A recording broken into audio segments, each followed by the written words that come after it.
Welcome back to another episode of Mortgage Chicks with Hot Tips. I'm Diana Harvey. I'm Elizabeth Hull. I'm Kim Harestad. I'm Cindy Walker. And I'm Stacey Van Schenck.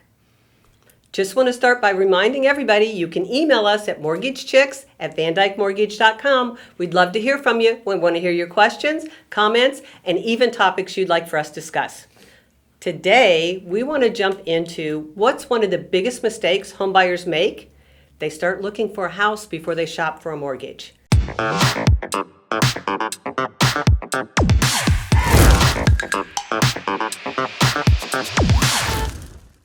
So we're going to talk about what you need to do before you start shopping. So one of the first things you want to take a look at is your credit. So Kim, why don't you tell us what people need to look at when they're looking at credit? Well, credit is a big thing for everybody. A lot of people don't even know what their credit score is.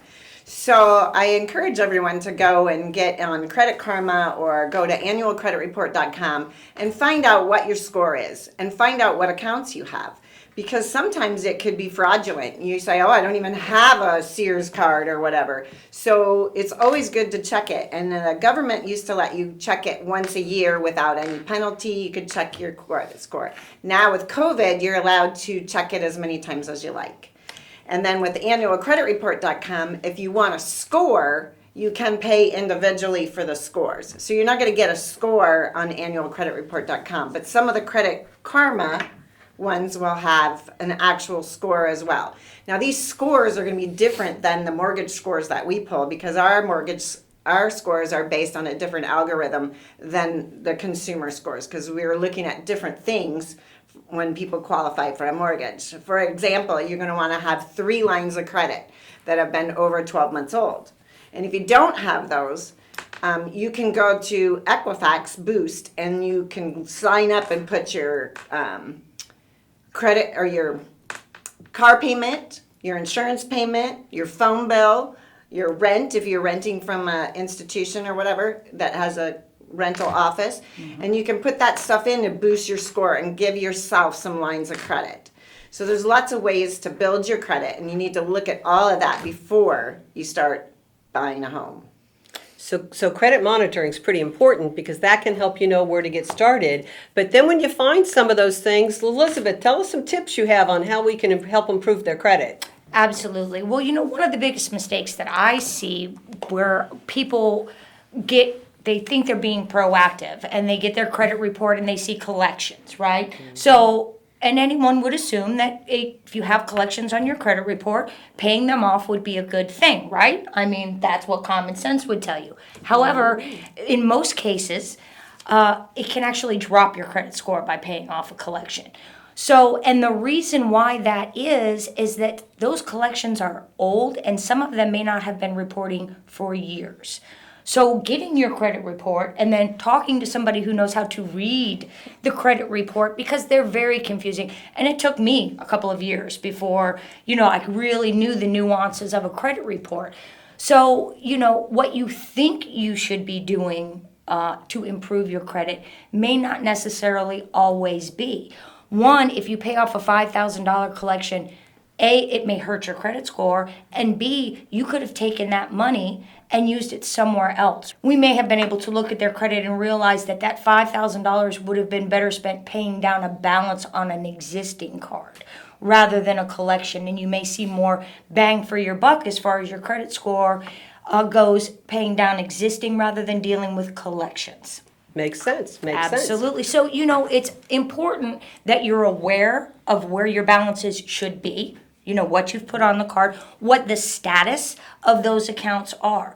Another thing is make sure you know if you're an authorized user on some of these accounts too. As well. Because you may have people's activity that's affecting your credit score that you're not even in control of. So in a good way and a bad way. Absolutely. So it's really important that you know what accounts you have, know what the status of those are, and who they belong to.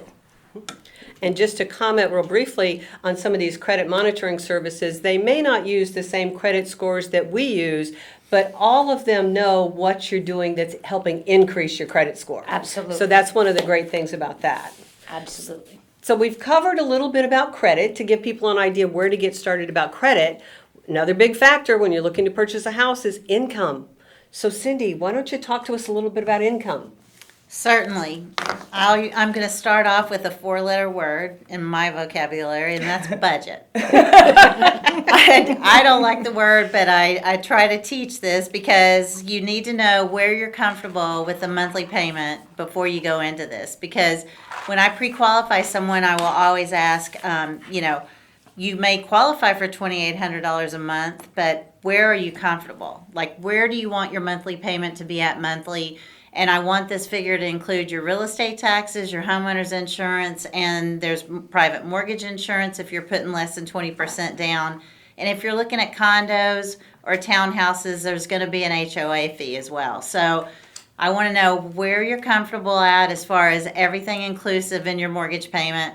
And if they tell me $1,500, then I'll back into that. But you have to sit down with your spouse or your significant other, whoever, and say, okay, where are we going to be comfortable with our mortgage payment? Because that's huge.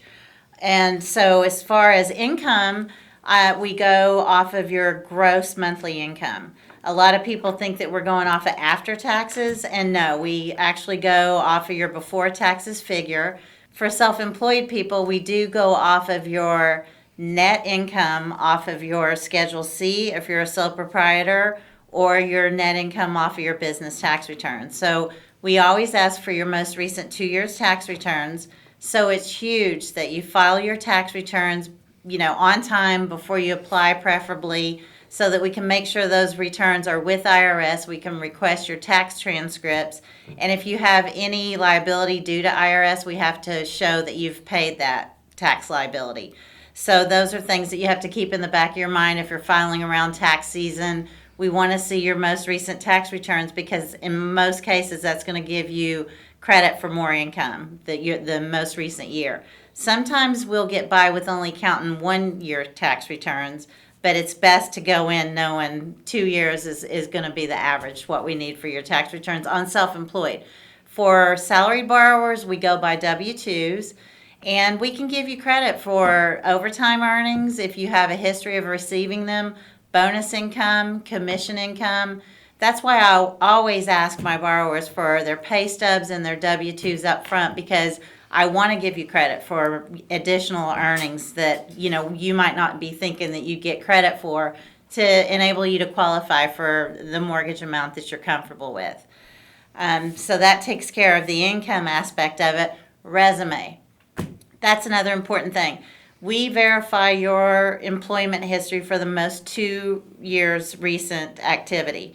So as far as your employment history, we want to know what the employer's name, address, phone number, your position held, and the dates that you were at that employer. I've had borrowers that have had even 8 employers in the last 2 years.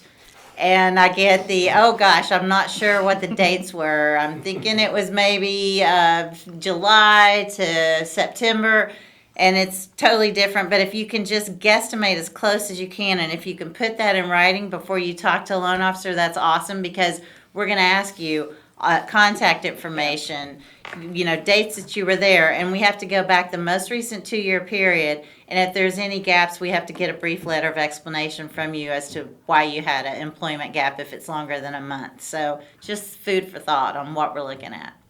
So what about if important. someone has 2 jobs or a second job? What do we do with that? So if they are working a part-time job on top of a full-time job, the guidelines are different, but typically for FHA, they want to see at least a 1 year history of working the part-time job, preferably 2 years, but we can get by with less on FHA.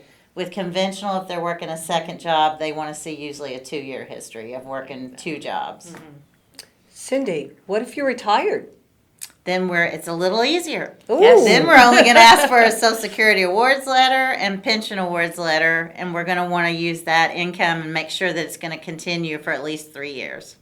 Can we use any other income when we're retired or with our assets? Oh, we've done some creative loans with assets. I just had one that closed last month, and they were turned down by, and I'm not going to mention the name, I almost went into that. They were turned down by Come back up. a local credit union. And because they weren't turned down, they told the borrowers they would qualify for a $150,000 mortgage. these borrowers were looking for a $400,000 house and looking to finance more like about $300,000. I took a look at their assets, which the other lender had the view of the assets as well, but this goes into experience. This goes into loan officers that have a lot of years behind them versus customer service reps. But I'm not knocking anyone. I'm just saying it came to my mind the program that we have that's asset-based income, where we could take their income in their retirement account, which in his case it was like $1.8 million he had sitting in his retirement account. But we can qualify you based off of assets in a retirement account, using it as income for you. So if you have any questions about that, just call us and we'll let you know. Awesome. So we've taken a look at credit and we've looked at income. Now we need to know about money, cash they need to close. Stacey, why don't you share with us some things they should look for? This is really, really, really important when we're talking to people, because a lot of them think they're just gonna get 100% financing, or they're gonna roll in the closing costs. People don't understand, you have to be a veteran for 100% financing, or get a USDA loan, which in some of our markets is not common. So it's really important that people understand the money needs to be in a financial institution. I think we hear more and more people aren't trusting financial institutions, and they're having mattress money, money at home, money in their dresser Coffee drawer. can. Oh my goodness, it makes me crawl because I feel like if their house catches on fire, the money burns with it. And it's At least have amazing it in how a many safe. people. I say Lots almost of half the money. people do. Yeah. So money in the financial institution has to be there for 60 days. So when I talk to the people that have 10 and 20,000 cash at home, I tell them, go to the bank tomorrow, deposit it, and let's talk in 60 days. 30, because it takes 30 days to typically close a loan, so a minimum of 30. People can get gifts, but they cannot make the assumption that the gift can cover everything. Because certain loan programs, you have to have what we call skin in the game, your own skin in the game. Some of the buyers has to have some of their own funds into the transaction, where other transactions you can get all gift. People don't understand that gift needs to be from a family member. Gift can't be from, your best friend's dad's brother. You have to have a connection, a correlation, as well as give funds. We have to prove that the donor has the ability to gift the funds. And that's like a hot topic, They say, well, my mom and dad said they're gonna gift us the money. And then when we go and ask for evidence that the parents had the money to gift, it gets a little tricky. So these are things that really need to be discussed up front. Where can you get the money? Where can you not get the money? People have a 401k. Some people can take money out of their 401k. Well, we want to know the terms and conditions of the withdrawal. It's not always their money that they don't have to pay back or garnish their wages. There are sometimes penalties with that. Transferring money, Elizabeth, tell everyone the story you just had. Well, in my case, you want to be careful with where your money is, and that can make a difference. And in my case, it wasn't necessarily the cash for closing, it was the reserves, because I had a buyer who had multiple properties. So hold on.